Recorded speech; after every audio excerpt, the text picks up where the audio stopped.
Previously, on Night of the Serpent.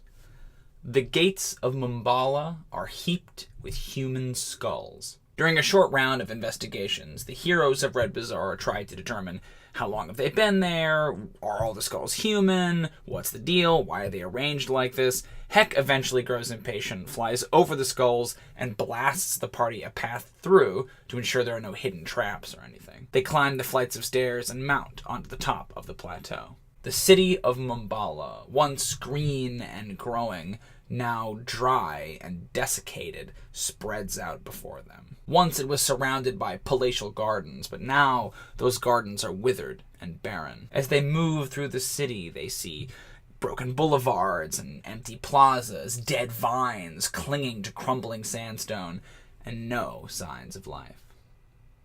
Save one. Heck flies overhead and spots at a great distance the single standing hut with its thin trail of smoke amid the tumble-down village at the city's center. The branches of the baobab tree that grows beside the hut are filled with flying monkeys, all perfectly still and watching as the heroes approach. When Gûlwyf, never one to mince words, calls out for Nanny Poo-Poo, the stooped figure of an impossibly old crone, wearing a natty turban and a skull mask of dust caked onto her face, invites them inside. "Your stew is getting cold."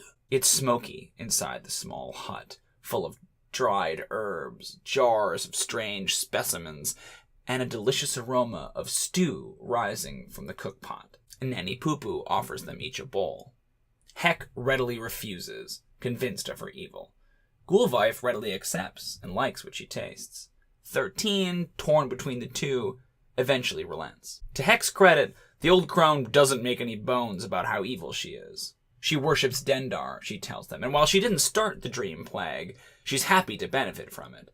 For you see, she's a dream eater, just like Eku. It was she who drove the people from Mbala, scared them away with her flying monkeys. Before the party can attack, Nanny Poo-Poo offers them a choice. She claims she can cure their dream sickness, and all she needs is a hair or a feather from each of them. They, unsurprisingly, refuse. But when questioned about Eku, Nanny Poo-Poo lies and claims that the dream-serpent was delicious. Gûlwyf, meanwhile, is curious about the stew, and in that moment, the hag and the paladin find a common purpose, discussing herbs and spices. 13, meanwhile, scans the room. They notice two things.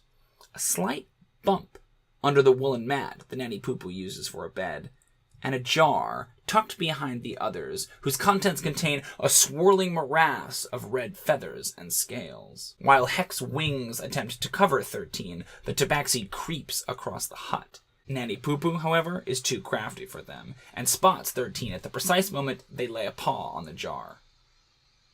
There's a pause, and then at the exact same moment, 13 smashes the jar, the crone snaps her fingers, roll initiative. Everything happens at once. The jar breaks, freeing Eku in her couatl form. Translucent and fading, she begins to fly circles around the inside of the hut. On her turns, she casts Restoration on Gûlwyf and 13, restoring their hit points and removing their exhaustion. A gruesome flesh golem bursts the fragile walls of the hut. Its right arm has been replaced with that of a pterodactyl, its wing hanging loose like a flapping curtain. Its left arm has been replaced by 5 scrabbling goblin arms, and it immediately goes into battle with both Heck and Gûlwyf, who spend most of the combat engaged with it. The flying monkeys leap into action and begin to assault the hut's roof, trying to claw their way through the thatch.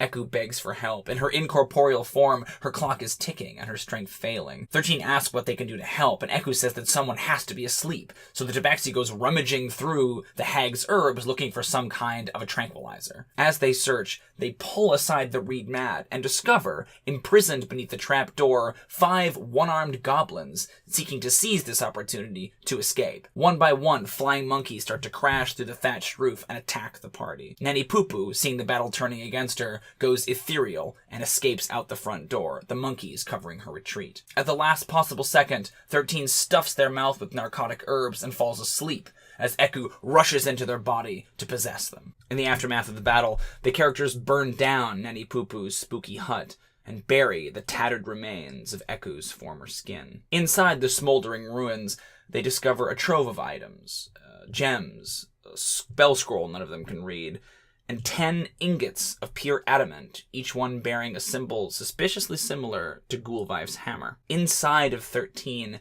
Echo is crestfallen. She blames herself for venturing too close to Nanny Poo-Poo in the dream space and getting captured, and for even believing that Nanny Poo-Poo could be the cause of the dream plague.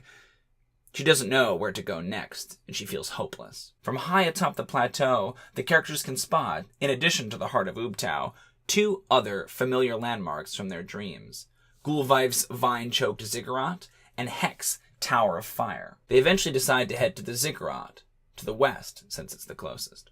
They make camp, and that night, 13 and Echo slowly begin to come to terms with the idea that they may be sharing this body for some time. And that's where we ended. So how did it go? I thought it went really well. I feel like I say that a lot. No, this was a great session. It was lots of fun. I think it was a really good climax to the Mbala arc. It had kind of a slow beginning. That's probably my least favorite thing about it. I wasn't 100% sure how to play Nanny Poo-Poo. Like, she was obviously demonstrably evil. In the adventure, the way she's written, you're not really there to kill her. You're there to maybe make a deal with her and sort of accept the fact that she's evil. And because she's a hag, I wanted to include some kind of a deal. But because the characters were going there under the auspices that Nanny Poo-Poo was a villain they meant to slay, ostensibly, they kind of didn't have any reason just not to kill her outright. And I think that was kind of what hung over that whole first negotiation scene, is Heck's desire to just kill her, and the rest of the party sort of feeling like, well, she's here and she didn't attack us, so it's weird to just draw down on this old lady. I like the voice I did for her too. It was sort of this like long, drawn out, desiccated, gravelly voice. You heard a little snippet of it earlier. Come in, your stew is getting cold. The combat was certainly the highlight. It was big and messy and exciting. It's exactly the kind of combat that I like to run, where it's all kinds of factors and options, but none of them are running over each other. They're all just kind of blending seamlessly together into this big chaotic mass. It was this explosion of different options, and each one kind of affected each other. You had Nanny Poo-Poo, and you had Echo, and you had the golem, and you had the flying monkeys, and you had the goblins, and all these different elements melded together into one big mess. I think another big highlight was the sort of the 13 Echo dynamic. A big credit to Kay, who really just went along with it once 13 got possessed. On a lark, when 13 started to speak in character, I started to say exactly what 13 said, but like a half a second behind, and it created this really interesting dissonant effect. Whenever Echo would talk, Kay would try to repeat what I said. Whenever 13 would talk, I would try to repeat what Kay said, and it really spooked the rest of the party out. Obviously, it didn't line up perfectly, but that was kind of what made it cool. But overall, great session, lots of fun. Happy to see the arc done, really curious to see where we go next. Now that the characters have reached Mbala, they level from 4 to 5. What did you think about that session? Do you have any questions about the way I'm running the campaign or things you might have done differently? What's the messiest, craziest combat you've ever run? Feel free to leave a comment below and tell me about it. Make sure you like the video and subscribe to the channel to see what happens next time on Night of the Serpent. Until then, happy adventuring.